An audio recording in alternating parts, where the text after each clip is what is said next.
Act 4 of the Merry Wives of Windsor by William Shakespeare. Scene 1. A street. Enter Mistress Page, Mistress Quickly, and William Page. Is he at Master Ford's already, think'st thou? Sure he is by this, or will be presently. But truly he is very courageous mad about his throwing into the water. Mistress Ford desires you to come suddenly. I'll be with her by and by. I'll but bring my young man here to school. Look where his master comes. 'Tis a playing day, I see. Enter Sir Hugh Evans. How now, Sir Hugh? No school today? No. Master Slender is let the boys leave to play. Blessing of his heart. Sir Hugh, my husband says my son profits nothing in the world at his book. I pray you, ask him some questions in his accidents. Come hither, William. Hold up your head. Come. Come on, Sirrah, hold up your head. Answer your master, be not afraid. William, how many numbers is in nouns? 2. Truly I thought there had been one number more, because they say odds nouns. Peace your tattlings. What is fair, William? Pulcher. Polecats, there are fairer things than polecats, sure. You are a very simplicity omen. I pray you peace. What is lapis, William? A stone. And what is a stone, William? A pebble. No, it is lapis. I pray you, remember in your praying. Lapis. That is a good William. What is he, William, that does lend articles? Articles are borrowed of the pronoun, and be thus declined, singulariter, nominativo. Hic, hoc. Nominativo, hig, hag, hog. Pray you, mark. Genitivo, huius. Well, what is your accusative case? Accusativo, hinc. I pray you, have your remembrance, child. Accusative, hung, hang, hog. Hang hog is Latin for bacon, I warrant you. Leave your prables, omen. What is the vocative case, William? Oh, vocativo. Oh. Remember, William, vocative is carrot. And that's a good root. Omen, forbear. Peace. What is your genitive case plural, William? Genitive case. Aye. Genitive. Horum, harum, horum. Vengeance of Jenny's case, fie on her. Never name her child if she be a whore. For shame, omen. You do ill to teach the child such words. He teaches him to hick and to hack, which they'll do fast enough of themselves, and to call whorum. Fie upon you. Omen, art thou lunatics? Hast thou no understandings for thy cases and the numbers of the genders? Thou art as foolish Christian creatures as I would desires. Prithee, hold thy peace. Show me now, William, some declensions of your pronouns. Forsooth, I have forgot. It is qui, que, quod. If you forget your quis, your quays, and your quads, you must be preaches. Go your ways and play. Go. He is a better scholar than I thought he was. He is a good sprag memory. Farewell, Mistress Page. Adieu, good Sir Hugh. Exit Sir Hugh Evans. Get you home, boy. Come, we stay too long. Exeunt. Act 4, Scene 2. A room in Ford's house. Enter Falstaff and Mistress Ford. Mistress Ford, your sorrow hath eaten up my sufferance. I see you are obsequious in your love, and I profess requital to a hair's breadth. Not only, Mistress Ford, in the simple office of love, but in all the accoutrement, compliment, and ceremony of it. But are you sure of your husband now? He's a birding, sweet Sir John. Within. What ho, Gossip Ford, what ho? Step into the chamber, Sir John. Exit Falstaff. Enter Mistress Page. How now, sweetheart? Who's at home besides yourself? Why, none but mine own people. Indeed. No, certainly. Aside to her. Speak louder. Truly, I am so glad you have nobody here. Why? Why, woman, your husband is in his old loons again. He so takes on yonder with my husband, so rails against all married mankind, so curses all Eve's daughters of what complexion soever, and so buffets himself on the forehead, crying, peer out, that any madness I ever yet beheld seemed but tameness, civility, and patience, to this his distemper he is in now. I am glad the fat knight is not here. Why? Does he talk of him? Of none but him, and swears he was carried out, the last time he searched for him, in a basket. Protests to my husband he is now here, and hath drawn him and the rest of their company from their sport, to make another experiment of his suspicion. But I am glad the knight is not here. Now he shall see his own foolery. How near is he, Mistress Page? Hard by, at street end. He will be here anon. I am undone. The knight is here. Why, then, you are utterly shamed, and he's but a dead man. What a woman are you! Away with him, away with him! Better shame than murder. Which way should he go? How shall I bestow him? Shall I put him into the basket again? Re-enter Falstaff. No, I'll come no more in the basket. May I not go out ere he come? Alas, 3 of Master Ford's brothers watch the door with pistols, that none shall issue out. Otherwise you might slip away ere he came. But what make you here? What shall I do? I'll creep up into the chimney. There they always used to discharge their birding pieces. Creep into the kiln hole. Where is it? He will seek there, on my word. Neither press, coffer, chest, trunk, well, vault, but he hath an abstract for the remembrance of such places, and goes to them by his note. There is no hiding you in the house. I'll go out then. If you go out in your own semblance, you die, Sir John. Unless you go out disguised. How might we disguise him? Alas the day, I know not. There is no woman's gown big enough for him, otherwise he might put on a hat, a muffler, and a kerchief, and so escape. Good hearts, devise something, any extremity rather than a mischief. My maid's aunt, the fat woman of Brentford, has a gown above. On my word, it will serve him. She's as big as he is. And there's her thrummed hat, and her muffler too. Run up, Sir John. Go, go, sweet Sir John. Mistress Page and I will look some linen for your head. Quick, quick, we'll come dress you straight. Put on the gown the while. Exit Falstaff. I would my husband would meet him in this shape. He cannot abide the old woman of Brentford, swears she's a witch, forbade her my house, and hath threatened to beat her. Heaven guide him to thy husband's cudgel, and the devil guide his cudgel afterwards. But is my husband coming? Ah, in good sadness is he, and talks of the basket too, howsoever he hath had intelligence. We'll try that, for I'll appoint my men to carry the basket again, to meet him at the door with it, as they did last time. Nay, but he'll be here presently. Let's go dress him like the witch of Brentford. I'll first direct my men what they shall do with the basket. Go up, I'll bring linen for him straight. Exit. Hang him, dishonest varlet. We cannot misuse him enough. We'll leave a proof by that which we will do. Wives may be merry, and yet honest too. We do not act that often jest and laugh. 'Tis old but true. Still swine eat all the draff. Exit. Re-enter Mistress Ford with 2 servants. Go, sirs, take the basket again on your shoulders. Your master is hard at door. If he bid you set it down, obey him. Quickly, dispatch. Exit. Come, come, take it up. Pray heaven it be not full of night again. I hope not. I had as lief bear so much lead. Enter Ford, Page, Shallow, Dr. Caius, and Sir Hugh Evans. Ay, but if it prove true, Master Page, have you any way then to unfool me again? Set down the basket, villain. Somebody call my wife. Youth in a basket. Oh, you panderly rascals. There's a knot, a ging, a pack, a conspiracy against me. Now shall the devil be shamed. What wife, I say? Come, come forth. Behold what honest clothes you send forth to bleaching. Why, this passes, Master Ford. You are not to go loose any longer. You must be pinioned. Why, this is lunatics. This is mad as a mad dog. Indeed, Master Ford, this is not well, indeed. So say I too, sir. Re-enter Mistress Ford. Come hither, Mistress Ford. Mistress Ford, the honest woman, the modest wife, the virtuous creature, that hath the jealous fool to her husband. I suspect without cause, mistress, do I? Heaven be my witness you do, if you suspect me in any dishonesty. Well said, brazen face.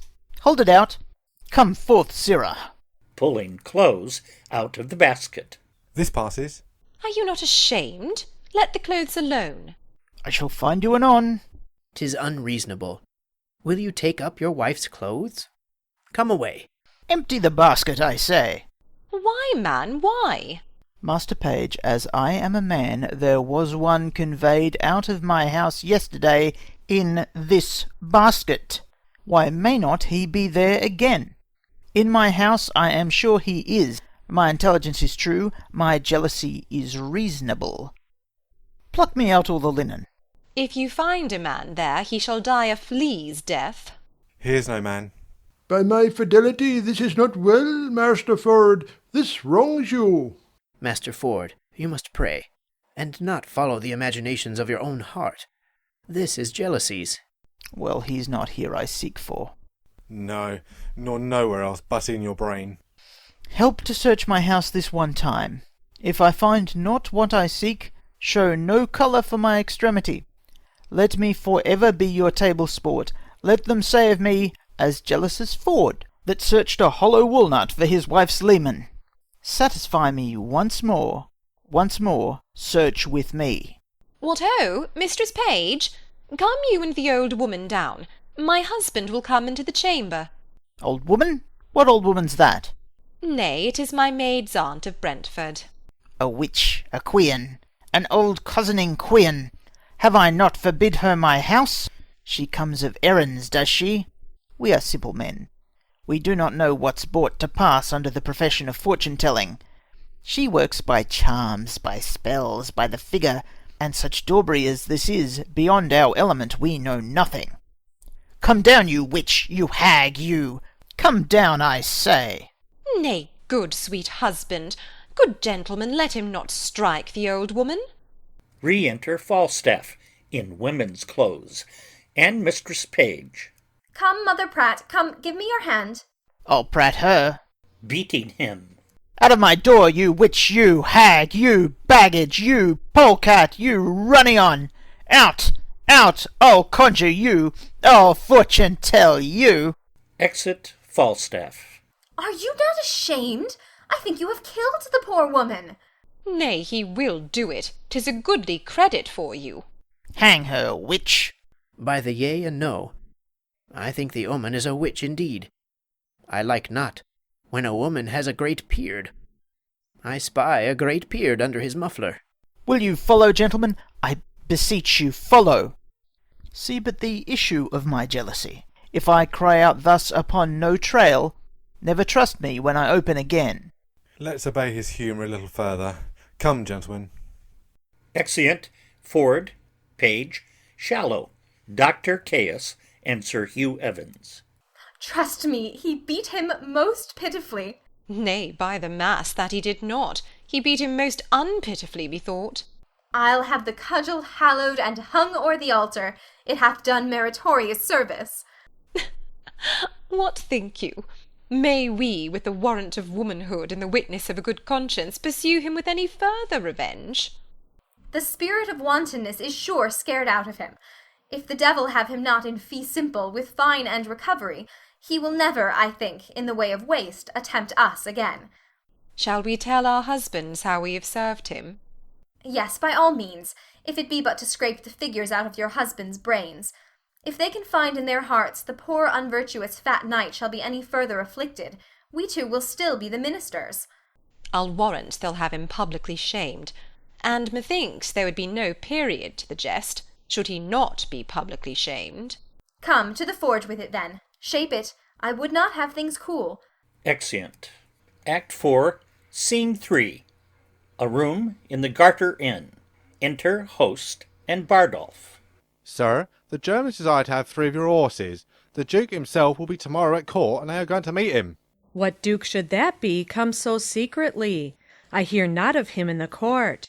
Let me speak with the gentlemen. They speak English? Aye, sir, I'll call them to you. They shall have my horses, but I'll make them pay. I'll sauce them. They have had my house a week at command. I have turned away my other guests. They must come off. I'll sauce them. Come. Exeunt. Act 4, Scene 4. A room in Ford's house. Enter Page, Ford, Mistress Page, Mistress Ford, and Sir Hugh Evans. 'Tis one of the best discretions of an omen as ever I did look upon. And did he send you both these letters at an instant? Within a quarter of an hour. Pardon me, wife. Henceforth do what thou wilt. I rather will suspect the sun with cold than thee with wantonness. Now doth thy honour stand in him that was of late an heretic, as firm as faith. 'Tis well, no more. Be not as extreme in submission as in offence, but let our plot go forward. Let our wives yet once again, to make us public sport, appoint a meeting with this old fat fellow, where we may take him and disgrace him for it. There is no better way than that they spoke of. How? To send him word they'll meet him in the park at midnight? Fie, he'll never come. You say he has been thrown in the rivers, and has been grievously beaten as an old woman. Methinks there should be terrors in him, that he should not come. Methinks his flesh is punished. He shall have no desires. So think I too. Devise but how you'll use him when he comes, and let us too devise to bring him thither. There is an old tale goes that Herne the Hunter, sometime a keeper here in Windsor Forest, doth all the winter time, at still midnight, walk round about an oak with great ragged horns, and there he blasts the tree and takes the cattle, and makes milch kine yield blood, and shakes a chain in a most hideous and dreadful manner. You have heard of such a spirit, and well you know the superstitious idle-headed eld received and did deliver to our age this tale of Herne the Hunter for a truth. Why, yet there want not many that do fear in deep of night to walk by this Herne's oak. But what of this? Marry, this is our device, that Falstaff at that oak shall meet with us. Well, let it not be doubted but he'll come, and in the shape when you have brought him thither, what shall be done with him? What is your plot? That likewise have we thought upon, and thus. Nan Page my daughter, and my little son, and 3 or 4 more of their growth, will dress like urchins, oafs, and fairies, green and white, with rounds of waxen tapers on their heads, and rattles in their hands. Upon a sudden, as Falstaff, she, and I are newly met, let them from forth a saw-pit rush at once with some diffused song. Upon their sight, we too in great amazedness will fly, then let them all encircle him about, and, fairy-like, to pinch the unclean knight, and ask him why, that hour of fairy revel, in their so sacred paths he dares to tread in shape profane. And till he tell the truth, let the supposed fairies pinch him sound, and burn him with their tapers. The truth being known, we'll all present ourselves, dishorn the spirit, and mock him home to Windsor. The children must be practised well to this, or they'll ne'er do it. I will teach the children their behaviours, and I will be like a jackanapes also, to burn the night with my tabor. That will be excellent. I'll go and buy them vizards. My Nan shall be the queen of all the fairies, finely attired in a robe of white. That silk will I go buy, and in that time shall Master Slender steal my Nan away and marry her at Eton. Go send Falstaff straight. Nay, I'll to him again in the name of Brooke. He'll tell me all his purpose. Sure he'll come. Fear not you that. Go get us properties and tricking for our fairies. Let us about it. It is admirable pleasures, and fairy honest knaveries. Exeunt Page, Ford, and Sir Hugh Evans. Go, Mistress Ford, send quickly to Sir John to know his mind. I'll to the doctor. He hath my good will, and none but he to marry with Nan Page. That Slender, though well landed, is an idiot, and he my husband best of all effects. The doctor is well moneyed, and his friends potent at court. He, none but he, shall have her, though 20,000 worthier come to crave her. Exit. Act 4, Scene 5. A room in the Garter Inn. Enter host and Simple. What wouldst thou have, boor? What, thick skin? Speak, breathe, discuss. Brief, short, quick, snap. Marry, sir, I come to speak with Sir John Falstaff from Master Slender. Here's his chamber, his house, his castle, his standing bed and truckle bed. 'Tis painted about with the story of the prodigal, fresh and new. Go, knock and call. Hell speak like an anthropophaginian unto thee. Knock, I say. There's an old woman, a fat woman, gone up into his chamber. I'll be so bold as stay, sir, till she come down. I come to speak with her, indeed. Ha! A fat woman. The knight may be robbed. I'll call. Bully knight, bully Sir John, speak from thy lungs military. Art thou here? It is thine host, thine Ephesian, calls. Above. How now, mine host? Here's a Bohemian Tartar tarries the coming down of thy fat woman.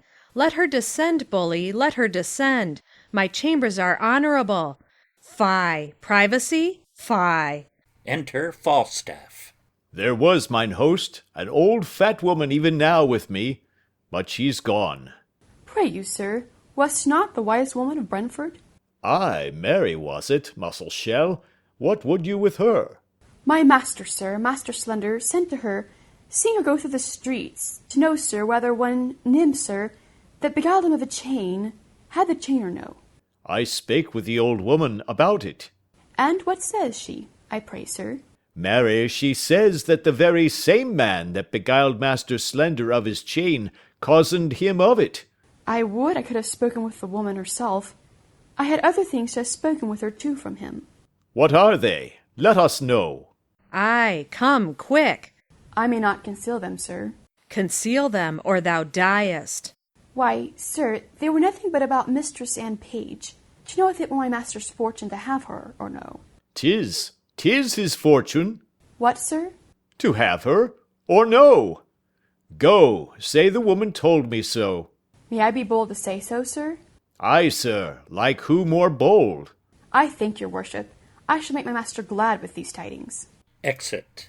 Thou art clerky, Sir John. Was there a wise woman with thee?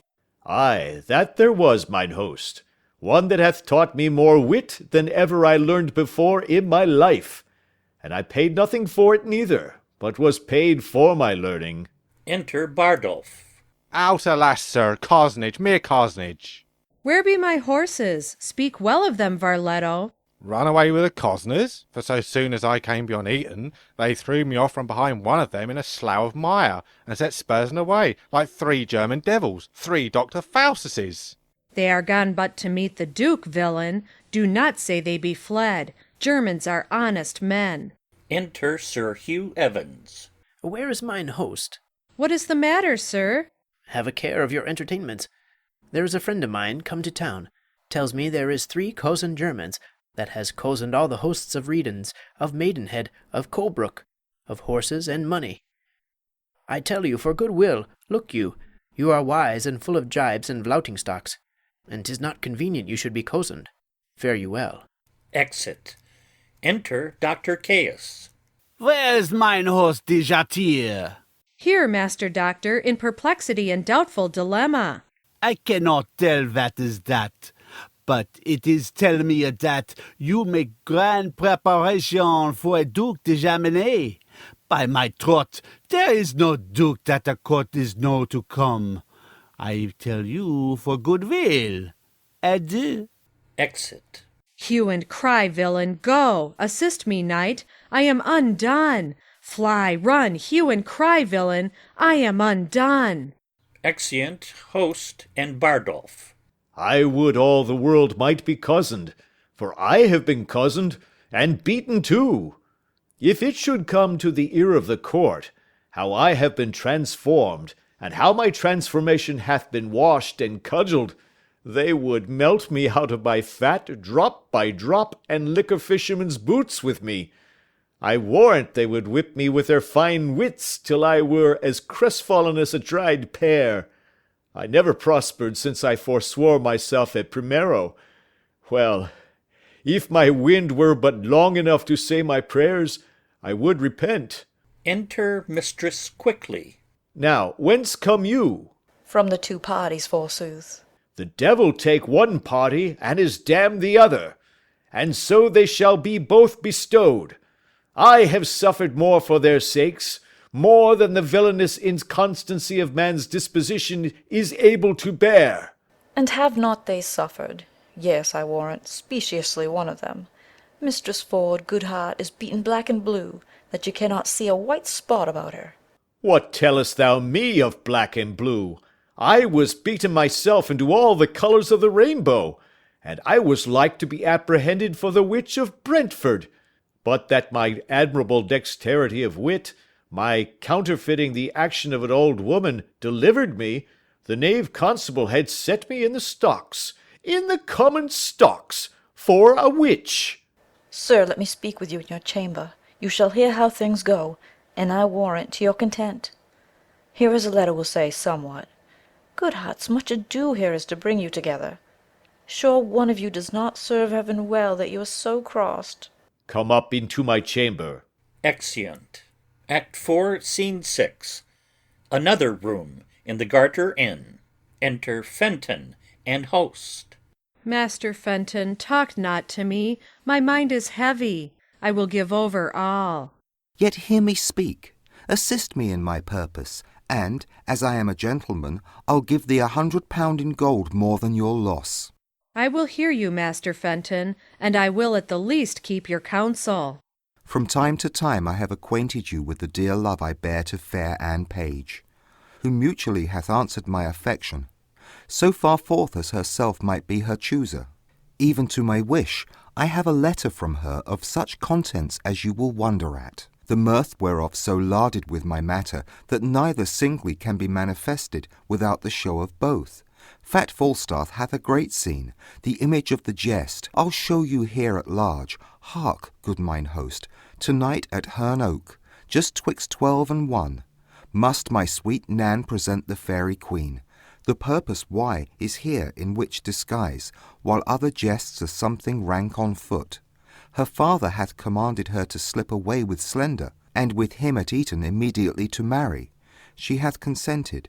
Now, sir, her mother, ever strong against that match, and firm for Dr. Caius, hath appointed that he shall likewise shuffle her away, while other sports are tasking of their minds, and at the deanery, where a priest attends, straight marry her. To this her mother's plot she seemingly obedient likewise hath made promise to the doctor. Now thus it rests. Her father means she shall be all in white, and in that habit, when Slender sees his time to take her by the hand and bid her go, she shall go with him. Her mother hath intended, the better to denote her to the doctor, for they must all be masked and visarded. That quaint in green she shall be loose enrobed, with ribbons pendant, flaring bout her head, and when the doctor spies his vantage ripe, to pinch her by the hand, and on that token the maid hath given consent to go with him. Which means she to deceive, father or mother? Both, my good host, to go along with me, and here it rests, that you'll procure the vicar to stay for me at church 'twixt 12 and 1, and, in the lawful name of marrying, to give our hearts united ceremony. Well, husband your device. I'll go to the vicar. Bring you the maid, you shall not lack a priest. So shall I evermore be bound to thee. Besides, I'll make a present recompense. Exeunt. End of Act 4.